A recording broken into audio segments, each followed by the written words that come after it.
going on, guys? This here, and for today we are taking a closer look at the top 6 best corrupted dungeons 1v1 builds in Albion Online. So for each and every single build I will explain the playstyle, which ability should you use, how will the weapon work, and much more. So if you're tired of losing and want to know which weapon and gear you need to use to be the best of the best, then this is the video for you. So with all this said, let's get right into it.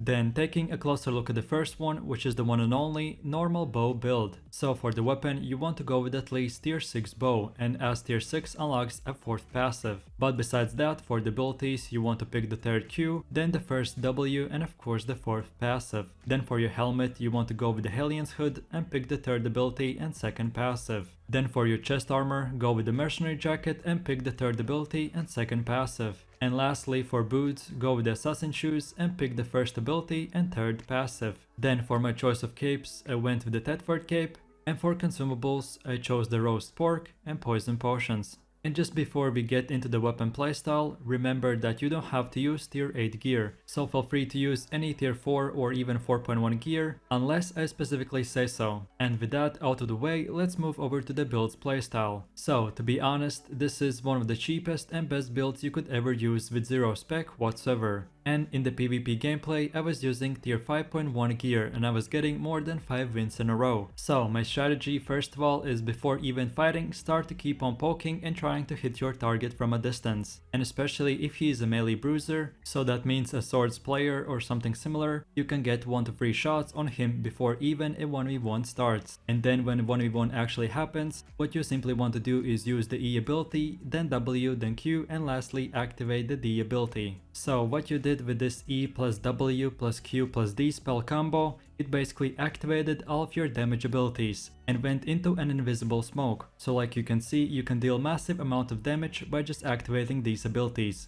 and just pressing the auto attacks. Then afterwards you have 3 more abilities. So then I usually like to apply the poison potions on the enemy, and when I get to low health I activate my last defensive, which is the R ability, and every single time I hit the target I will get a bunch of health back. And last but not the least, I'm using the Assassin Shoes, so just in case if I come across a cursed staff or other builds with a one-shot possibility, then I switch my boots from run to dodge roll, and this gives me another defensive. So in conclusion, this build is very strong and very cheap, especially if you use low tier gear. And lastly, as we are using the roast pork food, so every single damage we do to the enemy we get 9% health back from the damage we deal. If this is something that you've been looking for, then try this build out and have fun.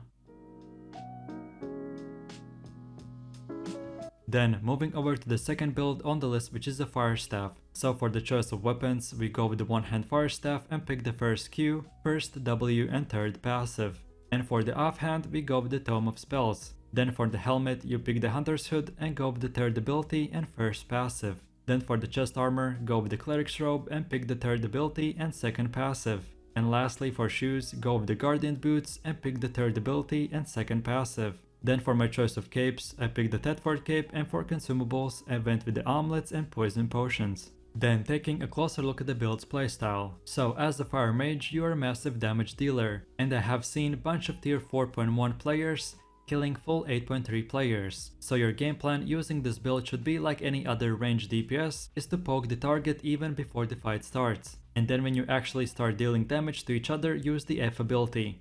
And just keep on using your Qs and Ws. As this build doesn't require no stacks or anything like that, the spells don't really matter in which order you press them, so you just use Q, W, and E as much as you can. But at the same time you have to be careful from the enemy, because he can use his defensives, and as soon as he uses them, which might be a reflect or something similar, you just simply have to stop attacking him, because with all this damage you may get reflected on, and you definitely don't want that to happen. But besides that, we still have 2 defensive spells. So on the other hand, when you see a player using his spells, use the reflect ability, which is the D spell. And then as well, depending on the situation, use the R ability, which will block any incoming attack for a few seconds. So in conclusion, this is another very strong build which is very beginner friendly and doesn't have any artifacts, so you can easily afford it. And as long as you don't forget about the enemy defensives and keep on dealing a lot of damage, you should be able to destroy any build that you come across.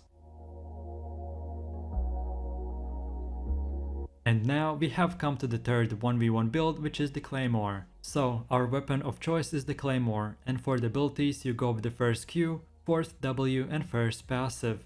Then for the helmet you go with the mage cowl and pick the third ability and first passive. Then for your chest armor, get the cleric robe and choose the third ability and first passive. And lastly for shoes, go with the guardian boots and pick the third ability and second passive. Then for the choice of capes, I went with the Thetford cape, and for consumables I picked the stew and poison potions. And then as far as the build's gameplay goes, any sword weapon is built around having 3 stacks. So at the beginning of the fight, what you want to do is use the Gigantify ability, aka the F spell, and then use the D ability, which will apply a poison effect on your weapon. And then just keep on using your Qs 3 times on the enemy, and when you have those 3 stacks, use the E ability. And then as for my W ability, I usually save it for the player if he runs away or if I catch him on mobs. But if I'm against another similar swords player, then I use my W as soon as I can. So it would go on a cooldown and I would be able to use it again. And last but not the least, use the R ability whenever you see a big damage is about to hit you. But if you're up against another similar player who doesn't have a one-shot spell, then before the fight, switch your spell to a second option, which will give you a frost shield for a much longer period, and you'll be able to absorb more damage over longer time. And what I found out from bunch of fights, that if you fight against a running player, so that means a frost staff or a bow, you want to change your weapon's ability from the 4th W to the 2nd W, and the bow's ability from Gigantify to run ability. This really depends on your enemy, but trust me, the more you will play the build, the better you will get. And all of this I'm explaining will come to you automatically.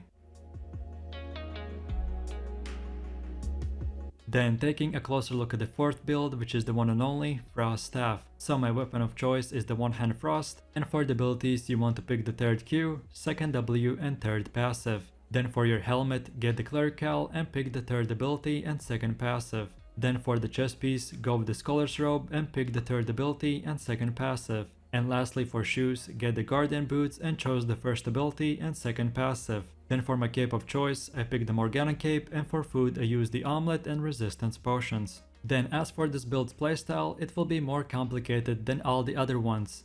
But I've been playing Frost Staffs for many years now, and this is by far the most fun build I have ever used. So your main strength lies in how many Q abilities you can use. So like in any other ranged DPS player, you want to attack the enemy before even the fight starts. But when it does start, then at the start activate your E ability, which will do damage, and at the same time activate your Morgana cape ability and give you a super fast casting speed. So you want to keep on using Qs on the enemy as much as you can till the cape ability runs out. And then right after use the R ability, which is basically the same thing as the cape, and it will give you super fast casting speed. So when you use E or R, those are 2 kill zone times in which you want to do the most of the damage. And then as for the W ability, it is basically a teleport, which will stun and deal damage to the player as well. So if the enemy is running, I use the W to catch up, or if I see a target that I know that won't be running away, then I just use the W for extra damage. And then still we have 2 defensive abilities, which is the D ability and resistance potions. So for example, if you come across the Black Hands, you know that their whole build is built around attacking with 2 E abilities. So what I usually do is I use the Ice Block, which is the D ability, and then for the second time I use my resistance potions. So in conclusion, this Frost Staff build is very powerful with having super high damage, but as well 2 defensives which completely protect you against any one-shot build.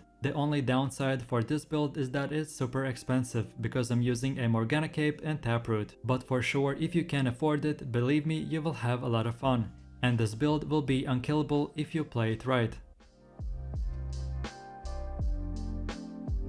Then with that said, now we have come to the next build, which is the one-shot pike. So for the weapon we go with the pike and select the 2nd Q, 2nd W and 4th passive. Then for the helmet I pick the mage cowl and go with the 3rd ability and 1st passive. Then for my chest armor I get the cleric robe and go with the 3rd ability and 1st passive. And lastly for shoes I go with the royal sandals and pick the 3rd ability and 2nd passive. Then for my choice of capes I pick the demon cape, and for consumables I use the stew and poison potions. And then moving over to the playstyle, as I said at the beginning, this is a one-shot build. So if you do all the things right, by the time you are done, your enemy should be dead without you having to take in return any significant damage whatsoever. So as soon as you see the enemy name tag on your screen, use the Q ability 3 times. And then activate the W ability. Then use the F ability, which will give you a super fast speed.